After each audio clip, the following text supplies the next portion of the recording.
ಕಾರಣ ದೇವ್ರುಂಟು ಚಂದ್ರವತಿ ರೇಣುಕಮ್ಮ. ನಿಮ್ ತಂದೆ ನಿಮಗಾಗಿ ಏನ್ ಮಾಡಿದ್ದಾರೆ ಅಂತ ನನ್ನ ಪ್ರಶ್ನೆ. ಸಾಕು, ಆಸ್ತಿ ಮನೆ ಕೊಟ್ಟೆ ಸಾಕು. ಪ್ರಿಯ ವೀಕ್ಷಕರೇ, ಹೊಸನಗರ ತಾಲೂಕಿನ ಕಸಬಾ ಹೋಬಳಿಯ ಮಾರುತಿಪುರ ಗ್ರಾಮ ಪಂಚಾಯಿತಿ ವ್ಯಾಪ್ತಿಗೆ ಬರುವಂತಹ ಬಸವನಗುಂಡಿ ಗ್ರಾಮದ ವಾಸಿಯಾದಂತಹ ವೆಂಕಟೇಶ್ ಅವರು ನಮ್ಮ ಜೊತೆಗಿದ್ದಾರೆ. ಸರ್, ತಮಗೆ ಈ ಕಾರ್ಯಕ್ರಮಕ್ಕೆ ನಾನು ಸ್ವಾಗತ ಬಯಸ್ತಾ ಇದ್ದೇನೆ. ನಮಸ್ಕಾರ. ವೆಂಕಟೇಶ್ ಅವರೇ, ತಮಗೆ ಎಷ್ಟು ಎಕರೆ ಜಮೀನಿದೆ? 1 ಎಕರೆ 10 ಗುಂಟೆ ಸರ್. 1 ಎಕರೆ 10 ಗುಂಟೆ ಜಮೀನ್ ಇದೆಯಾ? ಏನೇನ್ ಮಾಡ್ತಾ ಇದ್ದೀರಿ ಜಮೀನಲ್ಲಿ? ಜಮೀನಲ್ಲಿ ಶುಂಠಿ, ಕಬ್ಬು, ಅಡಿಕೆ ಸಸಿ, ಈ 3 ಬೆಳೆ ನೀವು ಬೆಳೀತಾ ಇದ್ದೀರಿ. ಮೂಲ ಬೆಳೆ ಯಾವ್ದು ನಿಮ್ದು? ಇದು ಕಬ್ಬು, ಶುಂಠಿ, ಅಡಿಕೆ ತೋಟ. ಇದು ಮೂಲ ಬೆಳೆ ಪ್ರತಿ ವರ್ಷ ಮಾಡ್ತಾ ಇದ್ದೀರಿ? ಕಾಲ್ ಎಕರೆ ಅಷ್ಟೇ. ಕಾಲ್ ಎಕರೆ ನೀವ್ ನೋಡಿ ಹೋದಾಗ್ಬೇಕು. ಹಾಗಾಗಿ ಇದು ಮೂಲ ಬೆಳೆ. ಈ 3 ಪ್ರತಿ ವರ್ಷ ಮಾಡ್ತೀರಾ? ಮೇನ್ ಭತ್ತ ಎಷ್ಟು ಎಕರೆ ಇದೆ? ಭತ್ತ ಅದೇ 3/4 ಎಕರೆಲ್ಲ ನಾವು ಮಾಡೋದು. 40 ಚೀಲ ಭತ್ತ ಆಗುತ್ತೆ. 40 ಚೀಲ ಭತ್ತ ಅಲ್ಲಿ 20 ಕ್ವಿಂಟಲ್ ಲೆಕ್ಕ. ಇದರಲ್ಲಿ ಈ ಬೆಳೆ ನೀವು ಮಾಡ್ತಾ ಇದ್ದೀರಿ? ಮಿಶ್ರ ಬೆಳೆಯಿಂದಾನೇ ಮಾಡ್ತಾ ಇದ್ದೀರಾ? ಕಾಳು ಮೆಣಸು 1 ಕ್ವಿಂಟಲ್ 10 ಕೆಜಿ ಆಗಿದೆ ಈ ವರ್ಷ ಸರ್. ಕೃಷಿ ಜೀವನ ಕೇಳಿದ ಎಷ್ಟು ವರ್ಷ ಆಯ್ತು ನೀವು? ಆಯ್ತು, ಈಗ 32 ವರ್ಷ ಆಯ್ತು. 32 ವರ್ಷ ಕೃಷಿ ಜೀವನದ ಅನುಭವ? ನಂದು ಸ್ವಂತ ಅದು. ನಿಮ್ ಸ್ವಂತ ಅನುಭವ 32 ವರ್ಷ ಇದೆ? ಹೌದು ಸರ್. ಅಪ್ಪ ಅಮ್ಮ ತೀರ್ಕೊಂಡು ನಾನೇ ಯಜಮಾನ. ಹೌದಾ? ಎಷ್ಟು ಜನ ನೀವು ಅಣ್ಣ ತಮ್ಮ ಎಲ್ಲ? ಅಣ್ಣ ಲಕ್ಷ್ಮಣ ಎಲ್ಲ ಇದ್ದಾನೆ, ನಮ್ಮ ಅಣ್ಣ. ಅದು ನಾವು ಪಾಲ್ ಮಾಡ್ಕೊಂಡಿವಿ. ಹೌದಾ? ಸರ್ವೆ ಮಾಡ್ಕೊಂಡಿವಿ. ಅವ್ನ್ದು ಬೇರೆ ನಂದು ಬೇರೆ ಸರ್. ಈಗ ನಂದು ಭತ್ತ 40 ಚೀಲ ಭತ್ತ ಆಗುತ್ತೆ ನಂಗೆ. 40 ಚೀಲ ಭತ್ತ 20 ಕ್ವಿಂಟಲ್ ಲೆಕ್ಕ. ಇದು ಅಡಿಕೆ ಎಷ್ಟಾಗ್ಬೋದು? ಅಡಿಕೆ 3 ಕ್ವಿಂಟಲ್ ಚಿಲ್ಲರೆ ಆಯ್ತು ಸರ್ ಈ ವರ್ಷ. 3 ಕ್ವಿಂಟಲ್ ಆಗತ್ತೆ ಅಡಿಕೆ ಅಂದಾಜು. ಮತ್ತೆ ಕಬ್ಬು ಬೆಳೀತಾ ಇದ್ರಲ್ಲ, ಅದು ಕಬ್ಬಿಗೆ ಹೋದ ವರ್ಷ ಅಲ್ಲಿಗೆ 8 ಕ್ಯಾನ್ ಬೆಲ್ಲ ಆತ್. 8 ಅಲ್ಲ 12 ಕ್ಯಾನ್ ಬೆಲ್ಲ ಆತ್. ಅಲ್ಲಿಗೆ ಬಾಣಿ ಲೆಕ್ಕ ಹಾಕ್ತಿವಲ್ಲ, 12 ಒಂದು ಇದ್ ಮಾಡ್ತೀವಿ ಸರ್. ಎಂತ ಬಳಿ ಒಂದು ಹಾಲ್ ಬರ್ತವಲ್ಲ, 12 ಡಬ್ಬ ಬರೋಕು ಒಂದು ಬಾಣಿ ಲೆಕ್ಕ ಅದು. ಗೊತ್ತಾಯ್ತ ನಿಮ್ಗೆ ಸರ್? 12 ಡಬ್ಬ ಬರ್ಬೇಕು. ಹೌದು, 12 ಡಬ್ಬ ಹಾಲು ಬರೋಕು ಅಲ್ಲಿ 2 ಕ್ಯಾನ್ ಬೆಲ್ಲ ಬರುತ್ತೆ. ಬೇಕಾದ್ರೆ ತೋರ್ಸ್ಬೇಕಾರೆ. ಹಾಗಾಗಿ ಹೋದ ವರ್ಷ 5 ಬಾಣಿ ಆಯ್ತು. 5 ಅಂದ್ರೆ 60 ಡಬ್ಬ ಹಾಲ್ ಆಯ್ತು. 60 ಡಬ್ಬ ಹಾಲ್. ಹೌದೌದು. ಬೆಲ್ಲ ಎಷ್ಟಾಗತ್ತೆ ಅದ್ರಲ್ಲಿ? ಬೆಲ್ಲ ಅಲ್ಲಿಗೆ ಬರೀ 12 ಕ್ಯಾನ್ ಆಯ್ತು. 12 ಕ್ಯಾನ್ ಬೆಲ್ಲ ಆಯ್ತು. ಏನ್ ಆದಾಯ ಅಂತ ಅನಿಸ್ತಾ? ಏನಾದ್ರು ನಷ್ಟ ಆಯ್ತು? ಅಡ್ಡಿಲ್ಲ ಸರ್. ಹಾಕಿ ನೋಡಿ ಬೇಕಾರೆ. ಹಾಕಿದ್ದೀರಾ? ಅದೇ ಎಲೆ ಬಳ್ಳಿ ಇದಾವೆ, ಕಾಳು ಮೆಣಸು ಬಳ್ಳಿ ಇದಾವೆ. ಈ ಕೃಷಿ ಜೀವನದಲ್ಲಿ ಏನಾದ್ರು ಕಷ್ಟ ಅಂತ ಅನಿಸತ್ತಾ ನಿಮಗೆ? ಇಲ್ಲ ಸರ್, ಇಲ್ಲ. ಏನು ಕಷ್ಟ ಅಂತ ಏನ್ ಅನಿಸ್ತಾ ಇಲ್ಲ? ಅಡ್ಡಿಲ್ಲ. ನೀವು ಕೃಷಿ 1/4 ಎಕರೆ ಜಮೀನಲ್ಲಿ ಏನ್ ಲಾಭ ಮಾಡ್ಕೊಂಡ್ರಿ? ಇಲ್ಲ ಸಾಲದಲ್ಲಿ ಇದ್ದೀರೋ? ಯಾವ ಸ್ಲಾಬ್ ಹಾಕಿದೀವಿ, ಅದೇ ದುಡ್ಡು ನಾವು ಭತ್ತ ಹಾಕ್ತಿವಿ. ಬೇಕಾದ್ರೆ ಭತ್ತ ತಗೊಬರ್ತೀವಿ. ಊಟಕ್ಕೆ ಅಕ್ಕಿ.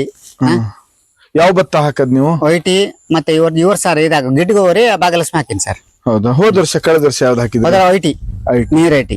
ಏನಾದ್ರು ಫಲವತ್ತತೆ? ಹುಲ್ಲು ನಮ್ಗೆ ಭತ್ತ ಹುಲ್ಲು ಮೇನ್. ಹುಲ್ಲು ಮುಖ್ಯ. ಏನಕ್ಕೆ ಹುಲ್ಲದು? ಹುಲ್ಲು ದನಕರಿಗೆ. ಹೈನುಗಾರಿಕೆನು ಇದೆ ನಿಮ್ದು? ಹೌದು ಸರ್. ಎಷ್ಟು ದನ ಕರ ಇದಾವೆ? 8 ಇದಾವೆ ಸರ್. 8 ಅಲ್ಲಿ ಮೇಯ್ತಾ ಇದೆ. ಹೌದು, ಅದು ನಿಮ್ದೇನಾ ಇದು? ಹೌದು ಸರ್. 8 ದನ ಕರಗಳು. ಹಾಲು ಎಷ್ಟು ಸಿಗತ್ತೆ? ಹಾಲಿಲ್ಲ ಸರ್. ಇವತ್ತು ಗೊಬ್ಬ ಆಗೈತೆ ಒಂದು ಸಣ್ಣದ. ಏನಕ್ಕೋಸ್ಕರ ಮತ್ತೆ ಹಾಲಿಲ್ಲ ಅಂದ್ರೆ? ಮತ್ತೆ ಆದಾಯ? ನಾವು ಆದಾಯ ಅಂದ್ರೆ ನಮ್ ಸಗಣಿ ಮೇನ್. ಗೊಬ್ಬರಕ್ಕೆ ಸಗಣಿ ಮೇನ್. ನೀವು ಹೈನುಗಾರಿಕೆ ಮಾಡ್ತಾ ಇರೋದು ಗೊಬ್ಬರಕ್ಕೋಸ್ಕರ? ಹೌದು ಸರ್. ಅಲ್ಲೇ ಅಲ್ಲಿ ಮೇಯ್ತಾ ಇದೆ. ಅದು ಹಾಲು ಕೊಡುವಂತ ದನಕರ ಇರ್ಬೋದು ಸರ್. ಅಲ್ಲಿದೆ ಅದೇ. ಒಂದ್ ವೇಳೆ ಹಾಲು ಕೊಟ್ರೆ ಏನ್ ಮಾಡ್ತೀರಿ ನೀವು? ಹಾಲು ಕೊಟ್ರೆ ನಾವು ಮನೆ ಖರ್ಚು. ನಿಮ್ ಮನೆ ಎಷ್ಟು ಹಾಲು ಕೊಡ್ತಾ ಇವೆಲ್ಲ? ಏನೊಂದ ಅರ್ಧ ಲೀಟರ್ ಅಷ್ಟೇ. ದೇಸಿ ತಳಿ ಅಂತ ಹೇಳ್ತೇವೆ, ಹಾಲು ಜಾಸ್ತಿ ಇರಲ್ಲ. ಇಲ್ಲ ಸರ್. ನೀವು ಕೃಷಿಗೋಸ್ಕರ, ತೋಟಕ್ಕೋಸ್ಕರ, ಗೊಬ್ಬರಕ್ಕೋ ಇದು ಬೆಳೆ ನಮ್ಮ ಸ್ವಂತ. ನಿಮ್ ಕುಟುಂಬದಲ್ಲಿ ಎಷ್ಟು ಜನ ಇದಾರೆ ವೆಂಕಟೇಶಣ್ಣ? ನಮ್ ಕುಟುಂಬದಲ್ಲಿ ರಾಮ, ಲಕ್ಷ್ಮಣ, ನಾನು, ನೇತ್ರಾವತಿ. ರಾಮ ಲಕ್ಷ್ಮಣ ಯಾರು ಮಕ್ಕಳು? ಎಷ್ಟು ವರ್ಷದ ಮಕ್ಕಳು ಅವರು? 20 ವರ್ಷ ಆಯ್ತು. ಒಬ್ಬ ಬೆಂಗಳೂರಾಗಿದ್ದಾನೆ, ಒಬ್ಬ ಗಾರೆ ಕೆಲಸ. ಏನ್ ಮಾಡ್ತಿದಾರೆ ನಿಮ್ಮ ಮಗ? ಬೆಂಗಳೂರು ಬಳೆ ಅಂಗಡಿಯಲ್ಲಿ. ಏನ್ ಅಂಗಡಿ? ಲಕ್ಷ್ಮಣ ಬಳೆ ಅಂಗಡಿ, ಬೆಂಗಳೂರು ಜಯನಗರದಲ್ಲಿ. ಜಯನಗರ ಬಳೆ ಅಂಗಡಿ ಕೆಲಸ. ಮತ್ತೆ ಮಗ? 50 ಮಂದಿ ಸರ್. ಅಲ್ಲಿ ಗ್ರಾಪರ್ಸಿ ಹೋಗ್ಯಾನ. ಹೌದಾ? ಇನ್ನೊಂದ್ ಮಗ ಏನ್ ಮಾಡ್ತೀಯಾನೆ? ನೀವು ಗಾರೆ ಕೆಲಸ ಹೋಗ್ತೇನೆ ಸರ್. ಗಾರೆ ಕೆಲಸ. 500 ರೂಪಾಯಿ ಸಂಬಳ ಸರ್. ಓಹೋ, ಅಂದ್ರೆ ನೀವು ಸುಖವಾಗಿದ್ರು ಸಹ ಕಷ್ಟದಿಂದ ಕೂಡಿದ ಜೀವನ ನಿಮ್ದು? ಹೌದು ಸರ್. ಈ ಮನೆಯಲ್ಲಿ ಎಷ್ಟು ವರ್ಷದಿಂದ ವಾಸವಾಗಿದ್ದೀರಿ ವೆಂಕಟೇಶಣ್ಣ? ಹಾ ಸರ್, 21 ವರ್ಷ ಆಯ್ತು ಇದೇ ಮನೆಯಲ್ಲಿ. ಹೌದು ಸರ್. ತುಂಬಾ ಕಷ್ಟ ನೋಡಿದಿರಿ ನಿಮ್ ಜೀವನದಲ್ಲಿ. ಯಾವ ತರದ ಕಷ್ಟ ನೋಡಿದಿರಿ? ಕಷ್ಟ ಅಲ್ಲ, ದುಃಖ ಬರ್ತು. ಹೇಳಿ. ಗದ್ದೆ ಆಗ್ಲಿ, ಅಪ್ಪ ಅಮ್ಮ ಹೋದ್ರು, ಅಪ್ಪನಿಗೆ ಹಾರ್ಟ್ ಅಟ್ಯಾಕ್. ಅಮ್ಮನಿಗೆ ಕಿಡ್ನಿ ಫೇಲ್, ಅಂಕನಕಟ್ಟೆ ಕುಂದಾಪುರ. ನಿಮ್ ತಾಯಿ ಯಾವ ಊರು? ತಾಯಿ ಇದೆ ಹುಟ್ಟಿದ್ದು ಸ್ವಂತೂರು. ನಿಮ್ಮ ಅಪ್ಪಾಜಿದು ಇಲ್ಲೇ ಸರ್. ಇಲ್ಲೇ ಇದೆ ಊರು. ಅವ್ರ ಜಮೀನು ನಾವು ಇದು ಬಿಡಿ. ಹಾ ಹಾ ಹಾ ಗೊತ್ತಾಯ್ತಾ. ಅಂಕನಕಟ್ಟೆಗೆ ಸೇರಿಸಿ ಯಾರಿಗೆ? ಅಪ್ಪಜಿಗೆ. ಹಾ ಹೊಸನಾರ ಲಿಂಗರಾಜ್ ಡಾಕ್ಟರ್ ಅಪ್ಪ ತೀರ್ಕೊಂಡ್ರು. ಹಾ. ಯಾವ ಇಸ್ವಿಯಲ್ಲಿ ತೀರ್ಕೊಂಡ್ರು ನಿಮ್ ತಂದೆ? 2004ರಲ್ಲಿ. ಹ್ಮ್ ಕಡೆಗೆ ಅಮ್ಮ 2014 ಮತ್ತೆ ಹೌದು ಅದೇ ಡೇಟ್. ಅಮ್ಮಂದು 14, ಅಪ್ಪಂದು 13. ಹಾ ಹಾ ಹಾ. ನನಗೆ ಅದೇ ದುಃಖ ಮಾಡ್ಕೋಬೇಡಿ.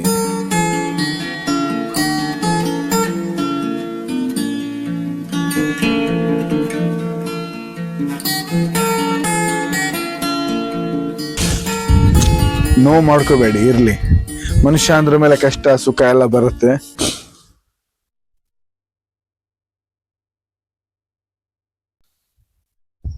ಹೊಸನಾರ ಗೌರ್ಮೆಂಟ್ ಆಸ್ಪತ್ರೆಯಲ್ಲಿ. ಅಮ್ಮ ಕೋಟೇಶ್ವರ ಅಂಗನಕಟ್ಟೆ. ಅದು ನೋವು ನಮ್ಗೆ ಇದೆ. ತಂದೆ ತಾಯಿ ಕಳ್ಕೊಂಡಿದ್ದ ದುಃಖ ಇವತ್ತು ನಿಮಗೆ ಕೊರಗಿಸ್ತಾ ಇದ್ದೀರಿ ನೀವು ಅದ್ರೊಳಗೆ. ಹೌದೌದು. ಮನೆ ಎಡೆ ಮಾಡ್ದೆವು. ಆತರ ನಿಮ್ ತಂದೆ ನಿಮಗಾಗಿ ಏನ್ ಮಾಡಿದ್ದಾರೆ ಅಂತ ನನ್ನ ಪ್ರಶ್ನೆ. ಸಾಕು, ಆಸ್ತಿ ಮನೆ ಕೊಟ್ಟೆ ಸಾಕು. ಆಸ್ತಿ ಮನೆ ಕೊಟ್ಟ ನಂಗೆ ಸಾಕು. ಅಪ್ಪ ಅಣ್ಣ ಕೊಟ್ಟ ನಂಗೆ ಕೊಟ್ಟ ಅಷ್ಟೇ. ಅಪ್ಪ ಕೊಟ್ಟ ಆಸ್ತಿಯೊಳಗೆ ನೀವು ಬದುಕ್ತಾ ಇದ್ದೀರಿ ಅನ್ನುವಂತ ಒಂದು ಹೌದು ಸರ್. ಆ ಅನುಕಂಪನೆ ನಿಮಗೆ ತಂದೆ ತಾಯಿ ಮೇಲಿರೋ ಪ್ರೀತಿ ವಿಶ್ವಾಸ ಕಾರಣ. ದೇವ್ರುಂಟು, ಚಂದ್ರವತಿ ರೇಣುಕಮ್ಮ. ನೀವು ನಂಬುವಂತ ದೇವರು ಚಂದ್ರಗುಪ್ತ ರೇಣುಕಮ್ಮ. ರೇಣುಕಮ್ಮಂದು. ಈಗ ನಿಮ್ಮ ಮದ್ವೆ ಆಯ್ತಲ್ಲ, ಯಾವ ಊರಿಂದ ಮಾಡ್ಕೊಂಡ್ ಬಂದಿರೋದು ಮದ್ವೆ? ರಿಪಿನಪೇಟೆ. ರಿಪಿನಪೇಟೆ. ಅರ್ಸಾಳ.